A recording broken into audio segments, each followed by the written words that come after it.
At the end of Jujutsu Kaisen Season 1, we didn't really know who he was, because at first we thought he was Geto, but later on Jujutsu Kaisen Zero realized that Gojo killed Geto. So in Jujutsu Kaisen Season 2, we finally find out who he was. He's this really, really old sorcerer, but when Choso called him Kamo no Ritoshi, he was like, that's one of the names I had. So we know he's just a really, really old sorcerer, and he's on a whole different level in terms of Jujutsu sorcery. Because Kusakabe was like the crazy barriers we've been seeing. The barrier we saw in Jujutsu Kaisen Season 1 that only prevented Gojo from entering. The barriers that we see in Jujutsu Kaisen Season 2. Like the ones that only prevented non-sorcerers from getting out. So we know that he's a really, really old sorcerer. But we didn't know what his goals were. At the end of the season, we kind of see what his goals were. So yeah, we get the idea that he's trying to reenact the Heian era, which in the most simplistic terms, he basically means he just wants chaos. But if he just wants chaos everywhere, okay, his main goal isn't pure chaos.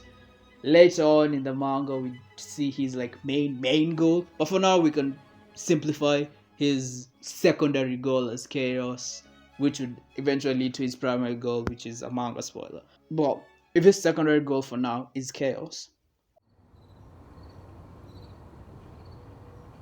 why did he partner up with the disaster cassette? If we can indeed call it a partnership, because in most of the missions they were doing in Jujutsu Kaisen Season 1, they almost all died. Hanami almost died against Gojo, Jogo almost died, Mahito almost died against Sukuna, and in Jujutsu Kaisen Season 2, they all died. Mahito,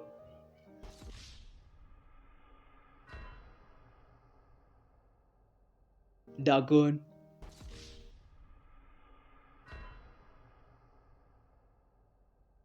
Jogo,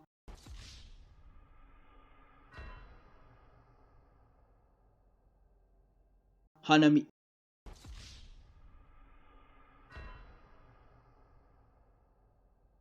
Everybody's dead. He's the only one who's left. So can we really have called it a partnership? I know you might say that in season 1 they all knew the risks of what they were trying to do. Jogo clearly says that they should continue with Geto's plan, even if all of them die during the plan. They knew the risks of the plan, but Pseudo-Getou, whoever is, shouldn't be benefiting directly from their risky endeavors. Remember, when Jogo's out here fighting against Gojo, Pseudo-Getou was like, oh my god, guess that's it. Guess it's time to pack up and go home. When Mahito was getting cooked when he's fighting against Makamaru, and he was like, damn, is this the moment? And you're like, what do you mean is this the moment? Aren't you like on the same side? At first it was very like confusing whether or not they were working together, because it felt more as if he was using them. And in season 2, it becomes all the more clear that this was never a partnership. This was never Pseudo-Getou helping them with what they were trying to achieve, but just him using them for his own goals. After they had achieved their goal of sealing Gojo, what does Pseudo-Getou do? Pseudo-Getou is like, alright guys, I'm gonna have to stay behind, watch the prison realm. I know what you're thinking. You're like, yeah, it makes sense. The prison realm can't move, so Pseudo-Getou has to stay behind and watch it. But if you pay attention, Mahito's looking at him like, nah nigga, you lying. And it's true, cause this is a minor manga spoiler, but bear with me, right? One of the curse techniques of Pseudo-Getou is anti-gravity. But the same way the main technique of Gojo is curse technique lapse. But when he uses positive energy in curse technique lapse, he gets a curse technique reversal, dread. So that's the same thing Pseudo-Getou does. His actual curse technique is anti-gravity. But when he uses positive energy with anti-gravity, he gets gravity. And that's exactly what happened. Out of nowhere, Gojo couldn't move because the prison realm was still processing him. Now, there are things that prove the prison realm was indeed still processing all the information that was Gojo. Like the blue eyes and the forming. That was Gojo, being Gojo. But the prison realm not being able to move, that's a lie. He definitely made the prison realm immobile just to split them apart, because he knew they had different goals.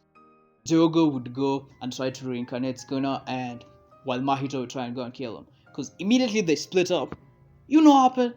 They all split up and they all died. Dagon went to die, Jogo went to die, Mahito went and Mahito didn't die, but he was the one who killed him eventually, proving he was never with them. But that's not even the most obvious point, that Pseudo-Getou was never working with them. The biggest and most obvious is when we go back to the start. When they went to Pseudo-Getou, they were like, hey bro, we want to be humans, and we are trying to fight against humans. What can we do? What did Pseudo-Getou tell them? Pseudo-Getou tell them they had to do two main things in order to win. One of them was render Gojo incapable of fighting. And Jogo was like, psh, what if I try and kill him? And Pseudo-Getou told them, either he'd escape or worst case, he kills all of you. Listen to what this man says. Render Gojo incapable of fighting. What does he mean by that? Gojo literally says, they can't destroy Sukuna's grave works. Kugisaki literally says, they have nothing strong to hold Kechizu. Kechizu, bro, and you're telling me they were supposed to hold Gojo? Do you realize how impossible this is? And out of nowhere, he suddenly has the perfect tool for it. Oh, let me go in my bag and get this perfect cast tool that I haven't used since the Heian era. From Jogo's reaction, we can see how completely rare and unique this cast object is. And he was about to literally give to these randos he met for free. Ain't no way he's using these people. And later on in the fight, the aspect of them being fodders to be thrown against the monster is so very obvious, because when they're out here fighting against Gojo, what's he doing? He's literally there, way back, sitting. And you're of course, he was waiting for the right moment. But you have to realize this. Pseudo-Getou only sealed Gojo. The people who actually did the work of tiring out Gojo were the disaster curses. I love the dynamic of the relationship in the disaster curses in that. Mahito's the leader, yet Jogo's the most wise and the most powerful. And we see this in his relationship with Pseudo-Getou whenever they were planning anything. They were like some generals talking about how they were going to do it. Before the Shibuya incident happened, when they were playing Mahjong, I don't know if it's Mahjong, but they were playing I'm gonna just guess Mahjong.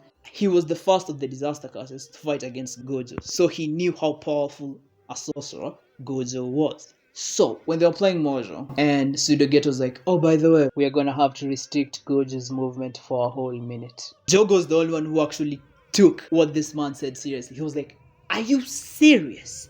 Because he realized how impossible it was. But then later on, he did tell them that the 1 minute thing was actually in Gojo's mind.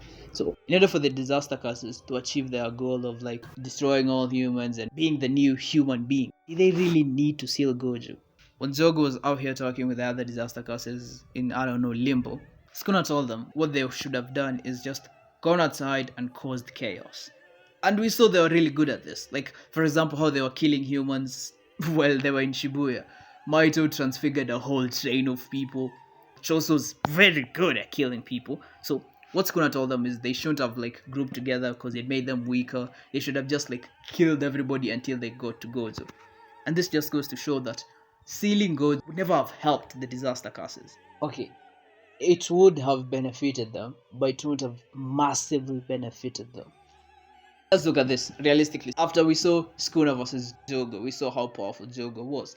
And at that point, Sukuna didn't have 15 fingers. So, let's be serious. Who could have actually defeated Jogo if the disaster curses went berserk and they were just killing every human being they saw? The only ones who could have realistically stopped them were the special great sorcerers. Geto's dead. Yuta is in somewhere in Africa. Skuma's just doing whatever. The only person who could have rose up to the challenge and effectively stopped the disaster curses was Gojo. Gojo's mainly on business trips and things. So the main thing is, if the disaster curses went berserk and just started killing humans, it would have basically been like the night parade of 1,000 demons. They would have been more close to achieving their goal than what they did in the Shibuya incident. Because you have to realize, most if not all the damage that happened in the Shibuya incident was caused by Sukuna's domain. The terror that left Japan in shock and everything wasn't as a result of the disaster curses. It was Sukuna just being Sukuna. So you have to realize that sealing Gojo would never have benefited the disaster curses. Sure, it would have benefited them, but it was less of a goal the disaster classes should have done, but more of Pseudo-Getou's goal, his milestone. The only thing he needed was soldiers to do it. But because Gojo is just too strong, he didn't even really believe in it. He needed a plan B. And he says it himself. Reincarnating Sukuna was never like his goal. Reincarnating Sukuna was like a plan just in case the prison realm failed. So let's go back to the start. He gave them two goals if they needed to be the next humans and things. One of them was render Gojo incapable of fighting, which is impossible. The second one was reincarnating Sukuna. He didn't even say reincarnate Sukuna. He said get Sukuna or Itadori on their side. Both of these are impossible. Getting Itadori on their side would never have happened because Itadori is like a good person. Getting Sukuna on their side is also impossible because Sukuna's a Chua. He doesn't work for anybody. He literally just he does whatever he wants. And this is something Maito realized because after fighting Sukuna, he was like, I should have just injured Junpei to force Yuji into a contract with Sukuna. He even realized, even though the fact that Sukuna at that point could have used RCT to heal Junpei, chances are higher that would not have healed Junpei just because he's a Chua and he doesn't like to be told what to do. So from the onset, they were sent to failure. These people were just sent to the slaughterhouse to die. Nothing they could have done would have led to their success. Getting Sukuna on their side, there was a higher possibility that Sukuna could have just killed the disaster classes for fun than cooperating with them. Rendering Gojo incapable of fighting was impossible, which is something they realized. From the onset, Sukuna was uncooperative, which is something he knows, because minor manga spoiler, Pseudo-Getou and Sukuna go like way back. So he definitely knew that Sukuna is just a bastard on his own league. But yet he kept sending them on suicidal missions for a plan B to collect the fingers, just to reincarnate Sukuna. Reincarnating Sukuna was not something that could have helped them. It was his plan B.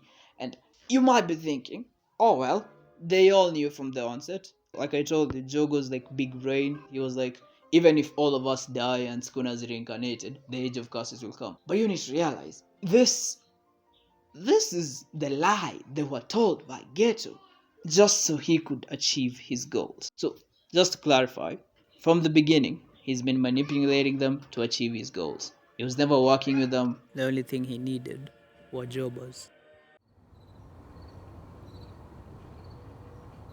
Okay, so after all this, the main question is, what are his goals? First of all, the main reason why Geto's doing all this is that he's just curious, and all this time he's been trying to create chaos. But in order to create the chaos that he was looking for, he realized that he has to create a chaos that he can't control. Because anytime he tried to create a chaos that he could control, it only ended up disappointing him, like Choso and the other cast wolves. So he needed to create chaos that he couldn't control. But nature wasn't allowing this. Nature had an ace up its sleeve, and that was Gojo. Any crazy thing that Pseudo-Getou could think of in order to create his perfect chaos, Gojo would pull up. There was nothing he could have created with Gojo there. So he had a plan. Seal Gojo using the prison realm. This was his plan. He just needed jobbers to do it. The disaster classes came in. Basically, if the Heian era in terms of chaos was like somewhere here, and over the years things sort of mellowed down, and around when Gojo was born, classes started to grow in number and strength. When disaster classes appeared, and talent of Jujutsu sorcerers just started increasing, and all this started happening after Gojo was born. Things were starting to become more and more chaotic, but not Heian era level chaotic.